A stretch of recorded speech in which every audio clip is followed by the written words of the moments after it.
नमस्कार। आज हम बात करने वाले हैं एक ऐसे लीगल टूल की जिसके बारे में सबने सुना तो जरूर है, पर शायद पूरी तरह से जानते नहीं। जी हाँ, हम बात कर रहे हैं पब्लिक इंटरेस्ट लिटिगेशन की, या जिसे हम सब PIL के नाम से जानते हैं। ये वो कानूनी हथियार है जिसने भारत में न्याय के मायने ही बदल दिए। जरा सोचिए, एक ऐसी सिचुएशन, मान लीजिए कोई फैक्ट्री एक नदी में सारा केमिकल वेस्ट डाल रही है। इससे हजारों लोगों की सेहत पर असर पड़ रहा है, लेकिन उनमें से किसी एक के पास भी इतनी ताकत या इतने पैसे नहीं हैं कि वो उस बड़ी सी फैक्ट्री पर केस कर सके। तो ऐसे में क्या होगा? क्या उन लोगों को कभी इंसाफ नहीं मिलेगा? इसी मुश्किल सवाल का जवाब है पब्लिक इंटरेस्ट लिटिगेशन, यानी जनहित याचिका।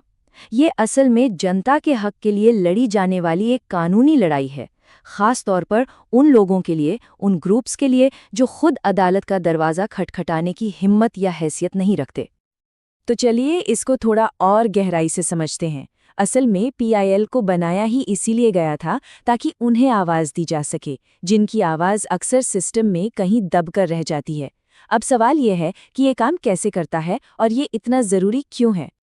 तो आखिर ये PIL है क्या चीज़? देखिए, सबसे पहले तो ये समझना होगा कि ये किसी एक इंसान की पर्सनल प्रॉब्लम के लिए नहीं है। ये पब्लिक इंटरेस्ट, यानी कि सार्वजनिक हित के लिए है, जनता के अधिकारों की रक्षा के लिए है। ये उन मुद्दों को उठाती है जो समाज के एक बहुत बड़े हिस्से पर असर डालते हैं, खासकर गरीब, बेसहारा या वो लोग जिनका कोई प्रतिनिधि नहीं होता। लेकिन ये कमाल का आइडिया आया कहाँ से? इसकी कहानी भी काफ़ी मज़ेदार है।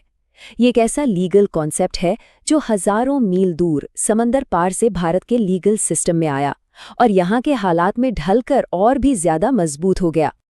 तो इसका सफर शुरू हुआ 1960 के दशक में अमेरिका से, जहाँ ये सिविल राइट्स मूवमेंट की देन था। फिर 1980 के दशक की शुरुआत में ये कॉन्सेप्ट भारत आया और 1981 में SP Gupta versus union of India case ने भारत में PIL की संवैधानिक नींव रख दी। ये असल में जुडिशियल एक्टिविज्म का एक बेहतरीन नमूना है। मतलब जब जज सिर्फ कानून की लकीर नहीं पीते, बल्कि सामाजिक न्याय के लिए आगे बढ़कर कदम उठाते हैं।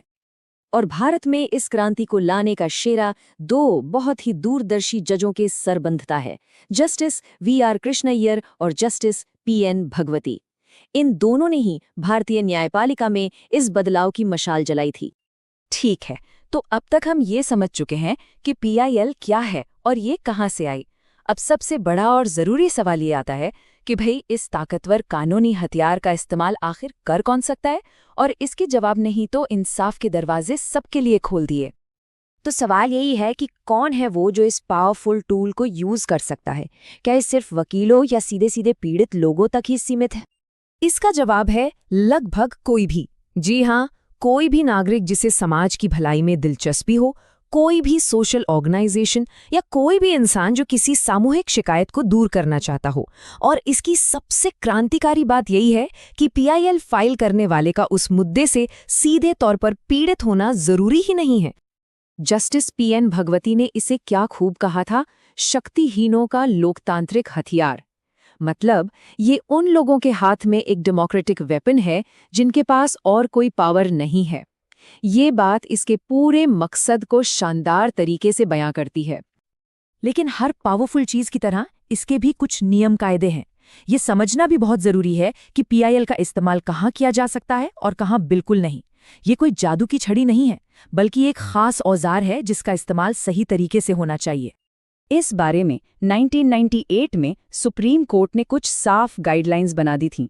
एक तरफ बंधुआ मजदूरी, पर्यावरण प्रदूषण, महिलाओं पर होने वाले अत्याचार, जेलों से आई याचिकाएं या दंगा पीड़ितों की शिकायतें, इन सब पर PIL स्वीकार की जाती है। वहीं दूसरी तरफ मकान मालिक किराएदार के झगड़े, सर्विस या पेंशन के मामले या किसी कॉलेज में एडमिशन जैसे निजी मामलों में PIL का इस्तेमाल नहीं किया जा सकता। तो चलिए अब इस पूरी बातचीत के सबसे अहम हिस्से पर आते हैं। आखिर PIL का असली मकसद क्या है? इसके दिल में कौन सी भावना है? सबसे पहले तो खुद सुप्रीम कोर्ट के चेतावनी समझना जरूरी है कि PIL सभी गलतियों के लिए कोई गोली या रामबाण इलाज नहीं है। मतलब इसे हर मर्ज की एक दवा नहीं समझना चाहिए। ये एक खास टूल है जिसे सही जगह ही इस्तेमाल किया जाना चाहिए। तो फिर इसका असली मकसद क्या है? इसके 3 सबसे बड़े और असली उद्देश्य हैं। पहला, कानून के राज को और मजबूत करना।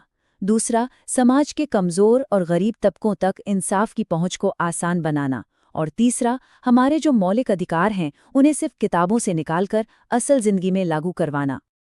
यानी अगर हम इन सारी बातों का निचोड़ निकालें तो इसका सबसे बड़ा और आखिरी लक्ष्य एक ही है, कमज़ोर और वंचित लोगों के बुनियादी मानवाधिकारों की रक्षा करना। ये साधन जनता के हित की रक्षा के लिए बनाया गया है। तो सोचने वाली बात यह है कि आज के दौर में हमारे समाज में जनता के किस हित को, किस अधिकार को सबसे ज़्यादा सुरक्षा की ज़रूरत है।